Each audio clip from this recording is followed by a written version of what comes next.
You know what they call trees in a forest fire? Fuel.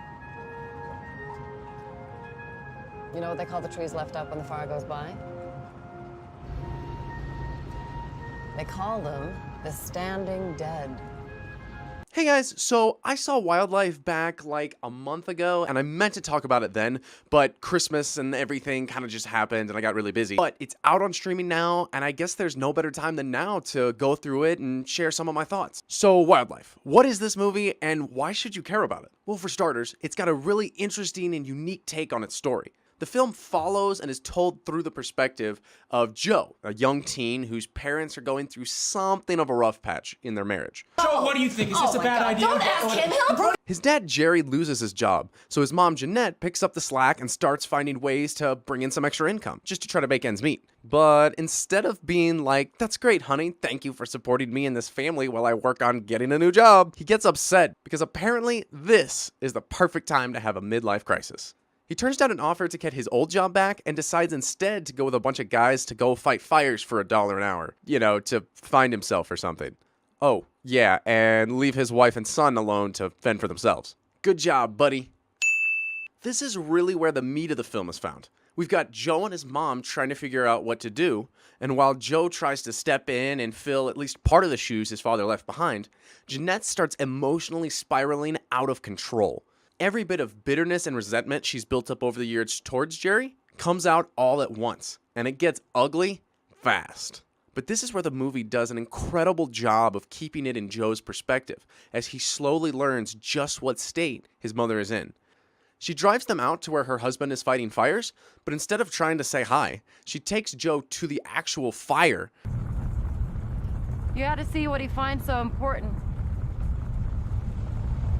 I'm sorry we both can't sympathize with him.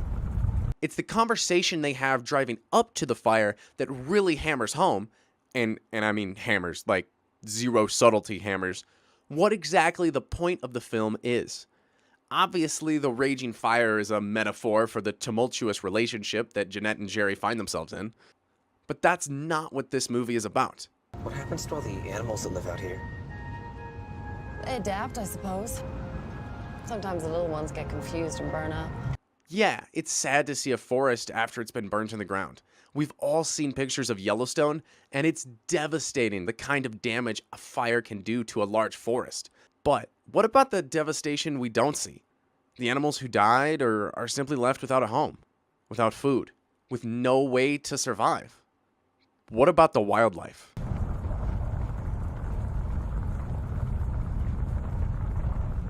Again, good premise for a story, just a little on the nose. And going overboard with explaining things is definitely this movie's biggest weakness. And it's not just present here. You see, as the story goes on top of how neurotic she's acting, Joe starts to notice his mother gone a lot, and there are inconsistencies when he asks her about it. Eventually, she brings home a man, Warren Miller. Joe, didn't you have work? No, not on Tuesdays. He's a local car salesman, and Jeanette tells Joe that she's working for him. But Joe figures out that this relationship isn't as platonic as Jeanette wants him to believe, and the film builds to a climactic scene inside Warren's home, where he and Jeanette flirt and dance together, and Joe finds stuff in Warren's bedroom. At this point, it could not be more obvious to both Joe and the audience that, guess what? Jeanette is having an affair! But the movie decides to take its super on-the-nose, nail-the-message into your brain hammer from earlier in the movie and turns it into a mallet from Looney Tunes. We proceed to have a very drawn-out scene where Joe catches them making out, and finally where he finds Warren and his mother sleeping together. Also, why did we need a shot of old man butt? Why? Legitimately. As clear as it is that Joe has figured out what's happening, it's insulting that the movie thinks that we haven't. Maybe they just needed to pad out what's ultimately a relatively short movie. Whatever the reason, it puts the brakes on the movie right as it's starting to climax, and it hurts to watch. After we get through all of this, we jump to Jerry returning from fighting the fires. The movie picks up pace again, and we see Joe struggle with what to do, knowing what he does, but also wanting his parents to work things out and bring the family back together. His father eventually forces him to tell all, and, well, he grabs some gasoline and sets Warren's freaking house on fire. At this point, it's kind of icing on the cake. A lot of the first half of Wildlife is grounded in a realistic depiction of a weakening family. The second half, it kind of goes off the deep end. Jeanette's character acts way over the top, to an unrealistic point, and Jerry just kind of loses it. But in a story that is reliant on its basis in reality as this one is, extreme jumps in character really took me out of the immersion that had been created during the first half of the film. Sure, it may not have been as exciting of a final sequence, although this is not quite the end of the film, but I think its message would have sunk in deeper. Jerry is able to work things out and avoid jail time, to Joe's relief, but as his parents sit at the table together, left holding the broken pieces of their relationship, Joe asks a question. What's going to happen? Nothing, I'm in the clear. No, I mean, what's going to happen to us? The movie jumps ahead again, and we see Joe and his dad at home, Jeanette noticeably absent. It turns out that Jeanette is coming to town to visit, and Joe meets her at the bus stop.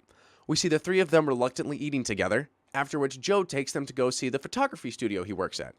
He asks them to take a picture, and while reluctant, they all three sit together. Mother on one side, father on the other. And in the middle is Joe, just grasping at any remnant he can of the family he loves. Thank you guys so much for watching. If you liked this video, please don't forget to hit subscribe and ring the bell, as well as share it with your friends. I also want to know what you all thought of the movie. Let me know in the comments below. You can also hit me up on Twitter at SandwichBoy98, and if you're into video games, I play them all the time over at twitch.tv/SandwichBoy98. Both of those links are in the description down below. Until next time, peace!